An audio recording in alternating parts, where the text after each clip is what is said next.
In 1584, the Dutch city of Delft was the location of a momentous political event, the assassination of William the Silent, Prince of Orange, and leader of Dutch resistance to Spanish rule. Within years, the Dutch United Provinces were free of Spanish domination. Protestant Holland now entered a golden age of freedom and wealth, with the citizens of Delft sharing this prosperity. Like other Dutch cities at that time, Delft was also known for its thriving art market, and in 1631, a local innkeeper became one of Delft's official art dealers. His name was Reinier Jan Zoon. The following year, he became father to Delft's most famous artist, Jan Vermeer.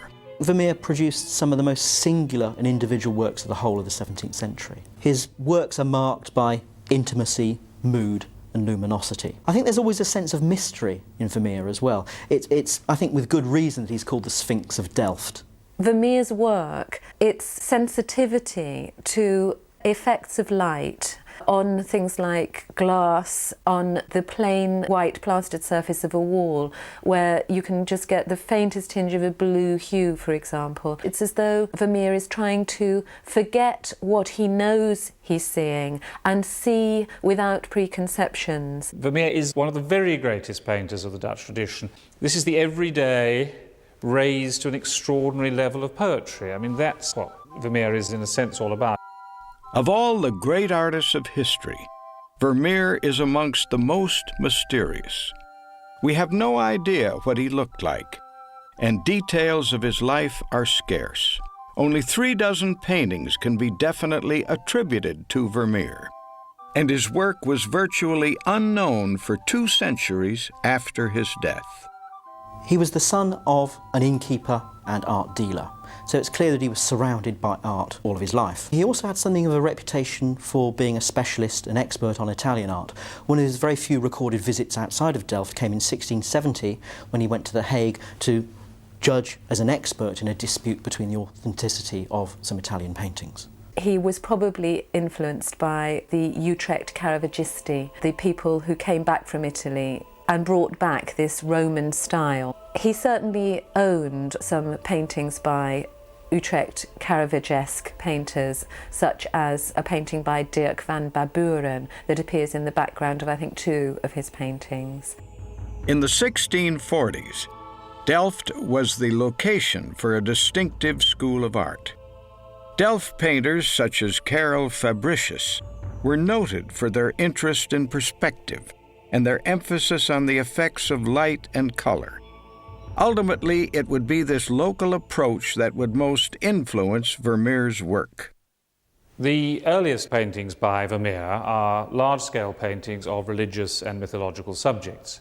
The Christ in the House of Martha and Mary and Diana and Her Companions, which is in The Hague.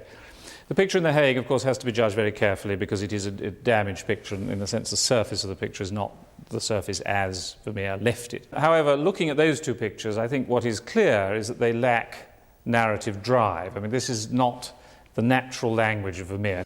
Both these canvases were completed in 1655, but these early works only serve to add to the mystery of Vermeer's artistic development. They differ profoundly from the kind of work he produced later in his career. Vermeer's first known mythological painting is Diana and Her Companions. And he gives us a very unusual rendition of it, because usually Diana is an opportunity for flesh. Unusually, Vermeer gives us a very sober and clothed version of this. Instead of displaying herself, Diana is actually having her feet bathed. Christ in the House of Martha and Mary is a canvas roughly 1.5 meters square and is 10 times the size of many of Vermeer's later paintings. The significance of these early paintings lies in the artistic approaches that influenced Vermeer. At that time, the Dutch city of Utrecht was home to a school of painting that adopted the styles of Italian masters such as the great Caravaggio. Caravagesque painters were conditioned by the Italian concept of history painting, of paintings that related to texts like the Bible. And the early works show that he had ambitions to work in that genre.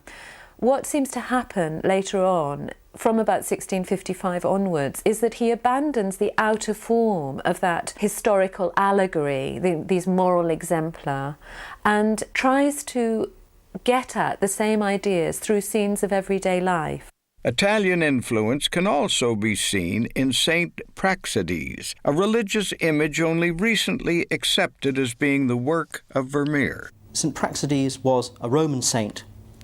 She was canonised because she helped in the burial of early Christian martyrs. And you can see in the front of the painting there's a chalice. She's leaning over with a sponge. The sponge has been used to clean decapitated Christian martyrs. In 1656, Vermeer painted the Procuress, his only canvas to be authentically signed and dated.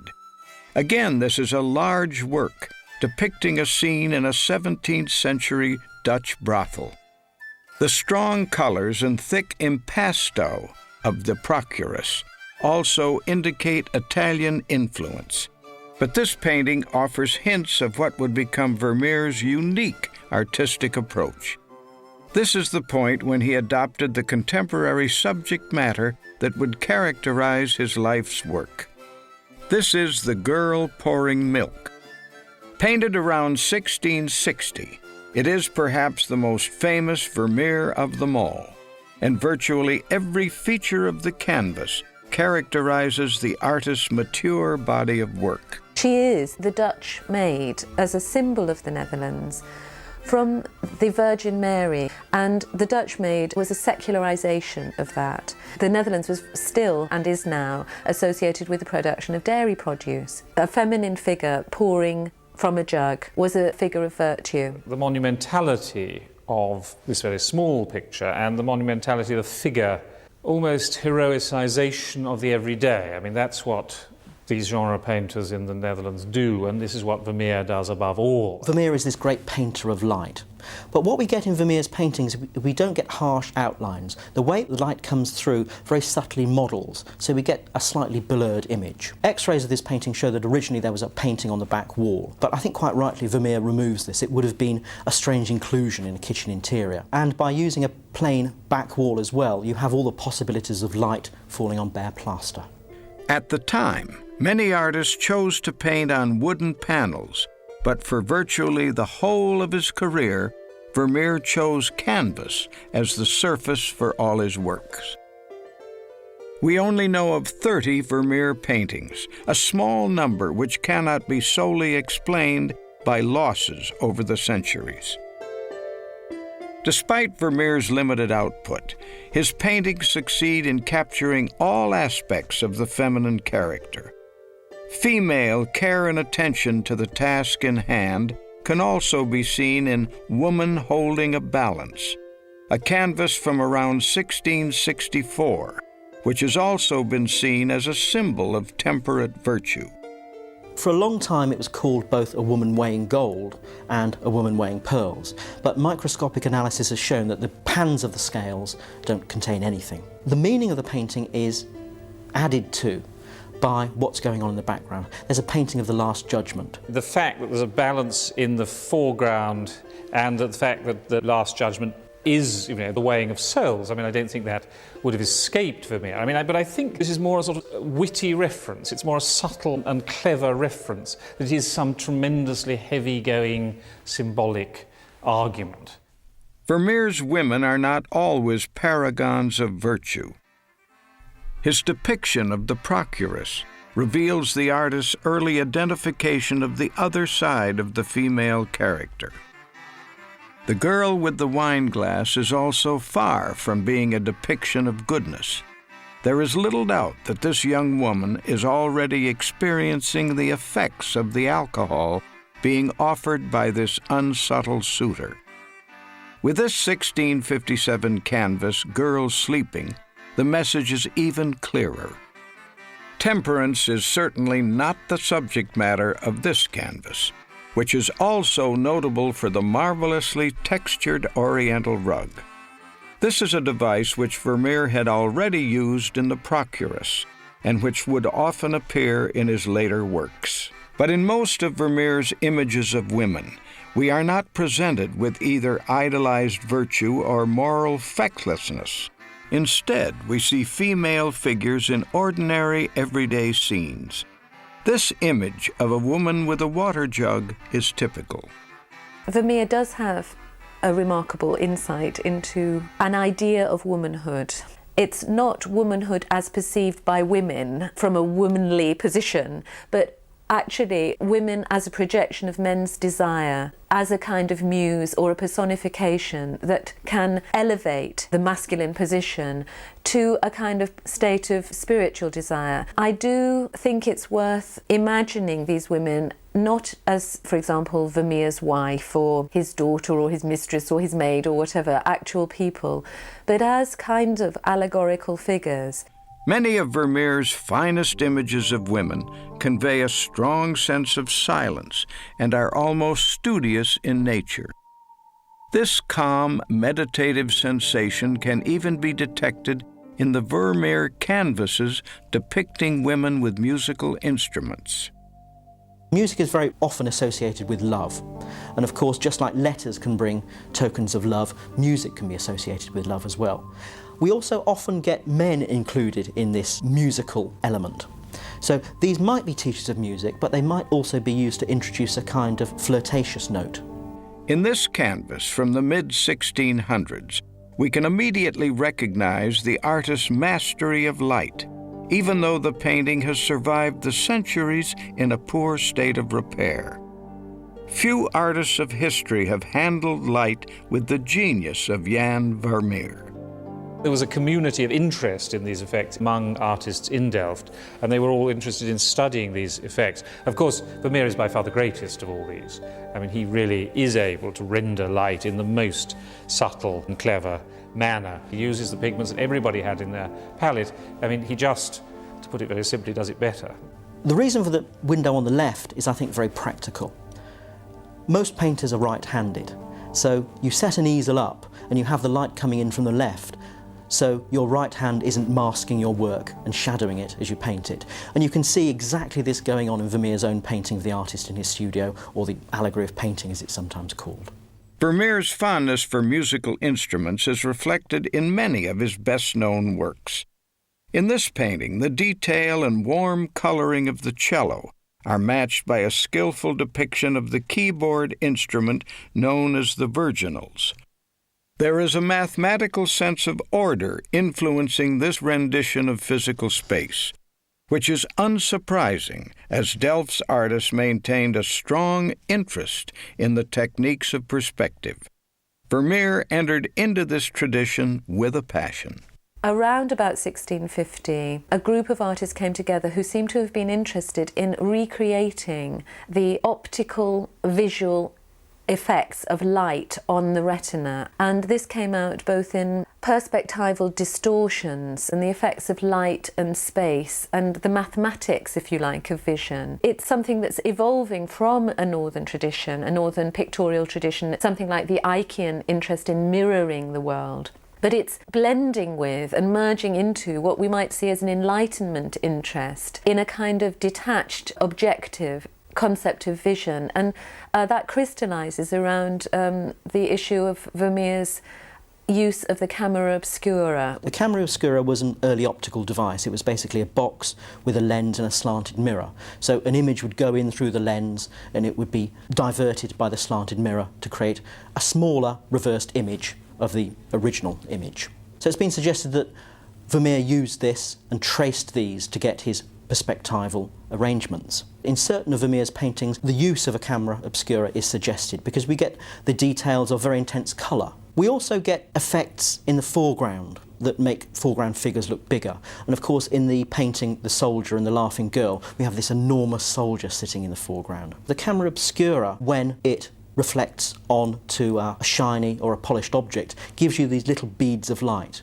And that's another element that's very characteristic of Vermeer's paintings. You get these little raised elements of light paint, quite heavily impasted. Whether he actually used a camera obscura in the sense of looking through it and setting up his subjects and then looking through it and transferring somehow the camera obscura image to his canvases, I'm kind of doubtful. I just think he knew what that looked like. And if one thinks of a camera as providing an objective experience of the world, which lots of people do, that it's a true record or something like that, then again, one can equate this with science. Vermeer's technique was remarkable. Repeatedly, he incorporates a diagonal checkerboard tile floor to accentuate the sense of space within the canvas. This can be seen in one of his later works, The Love Letter from 1669. Here it is the female that provides what is, for Vermeer, an intriguingly narrative human element. The exchanged glances between the lady of the house and her maid urge the viewer to imagine the contents of the letter. But from an artistic point of view, this canvas is a triumph of perspective, with the curtain pulled away to let us into a three-dimensional world in which every object contributes to the overall effect. In a number of Vermeer's paintings, as a spectator, we're gently seeing what's unfolding in front of us. If you like, we're a privileged viewer. In some of the paintings as well, there's a chair in the foreground. Again, we're being invited in. Vermeer's works are famous for their paintings within paintings, and it is unlikely that his choice of subject matter was accidental. In the painting of the woman holding a balance, the fact that the lady is standing in front of an image of the Last Judgment can hardly be meaningless. There is a contrast between the physical, material world of precious metals and jewels and the eternal, spiritual world. In this later work depicting a lady playing the virginals, Vermeer uses the painting within a painting idea to illustrate the concept of love by depicting Cupid. To this day, Vermeer's purpose is still debated. Objects that seem to have a perfectly rightful place within the composition can be seen at a closer look or at another look to have connotations and resonances that refer to abstract things rather than just being a simple depiction of the interior. And a very obvious example of that is paintings within the painting. The subject matter of the painting within the painting may comment on the subject matter of what's going on in the painting, as it were. The great example is the Procuress, this painting by Baburen, which hangs in the background of the girl with the virginal. Because it shows a procuress, does that make her a prostitute? I think this is most unlikely. I mean, I think this is just undecorous. I don't think this is really what happened in the 17th century. I think that picture is there because we know that he owned this picture. It occurs in one of them called The Concert, where you have a single man and two females. And of course, by introducing this element of sexuality into it, it might intimate that this threesome is going to degenerate into something else. Now, the virginal was the instrument that was called the virginal because it was appropriate for young women to play. So I think in this instance the inclusion of the painting wasn't meant to suggest anything the girl was going to do. It was actually a contrast between, if you like, one way of life and the simple, pure, maidenly way of life that this girl follows. Many students of Vermeer are also fascinated by the artist's enthusiasm for depicting maps in many of his finest canvases. This early painting is a classic example. It is typically Vermeer in its perspectival layout and in its handling of light. Its subject matter is also familiar, a cheerful woman in conversation with a soldier, whose body language suggests that his intentions are not entirely platonic. But the viewer cannot help but be drawn to the map shown in the background. Although it is shown tilted through 90 degrees in the fashion of the time, we can recognize this as a map of Vermeer's home country. Are they patriotic symbols? Do they refer to the tradition of Netherlandish painting? Are they about travel or about knowledge of the world? Nobody is ever going to know. I think if he did write an I intended, it would be I intended to allow you to think about this and to think about what this might mean and to enrich, to produce a very, very rich semantic kind of experience for viewers. They are deeply symbolic, the paintings, I think, but not simply symbolic. Map making was an important profession. and in one of the few Vermeer canvases to feature an individual male, the artist captures the high status of the geographer. This is an image of science, an image of the age of reason and measurements, an image which shows man as the master of his planet. This sense of reverence for science can also be seen in The Astronomer, a canvas usually bracketed with the geographer. This is another confident image of Vermeer's time, a subtly lit scene in which the relationship between humanity and Earth is made clear. Knowledge is the key to this relationship, here visually represented in the text material on the table. It is possible that the figure shown here was a real man of science. Indeed, he may be none other than Antony van Leeuwenhoek, the inventor of the microscope. It was a fertile period of artistic activity, and artists like de Hoek often chose to paint the city that formed the center of this artistic golden age. On 2 occasions, Vermeer also traveled outside Delft to depict the city on canvas. On the second of these occasions, the result was simply astounding. The unrivaled master of the interior scene created a landscape regarded by many as the greatest ever created. But Vermeer's first outdoor artistic expedition was also remarkable. Hitstraatje, the little street, the painting in the Rijksmuseum, is, of course, one of the most outstanding magical works by Vermeer. I mean, it has often been described as photographic, and it was described as such, of course, in the late 19th century. It's because it sort of takes an apparently random street scene, and this may well have been the view from Vermeer's actual house in Delft, I mean, looking out of his studio window to the street at the back. Here it is the color and texture which takes center stage, especially in the brickwork and the wooden window shutters. Vermeer's always playing with what is a picture. He often shows reflections on window panes. He's playing with the idea of these rectangular surfaces, and if you look at something like the little street, it's not just windows, it's doors and buildings, and all these rectangles all the time. In the Italian tradition, a painting was a window onto another world. This is a crucial definition of painting for the Italian Renaissance, the idea that you're looking through something transparent to another world. But although this is a townscape scene, Vermeer does not eliminate the human element from the canvas. The individuals depicted going about their day's business also have a role to play in this scene. It does come over as a very quiet scene indeed. We've got just 3 little groups of human characters. There's a woman making lace in the door, there's another housewife through a doorway, and there are some children as well. I think it's intriguing that this is just about the only image that Vermeer paints of children.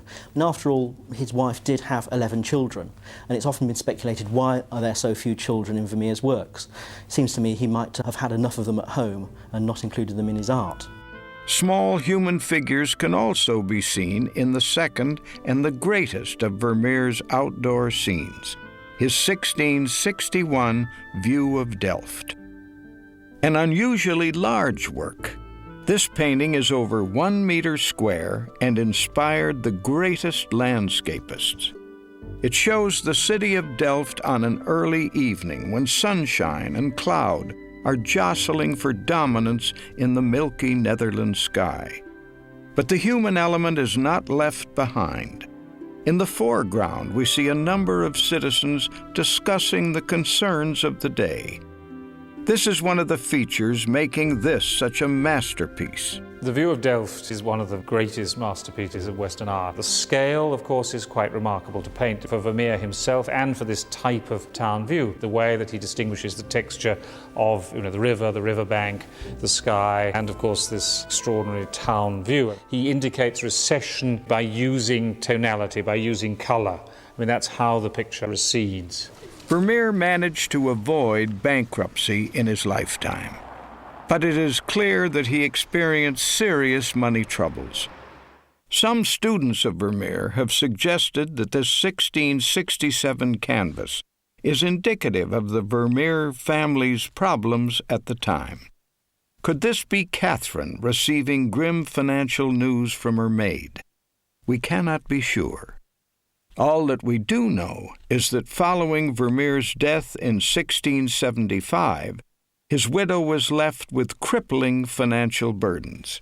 But his final years also included two subtly different works.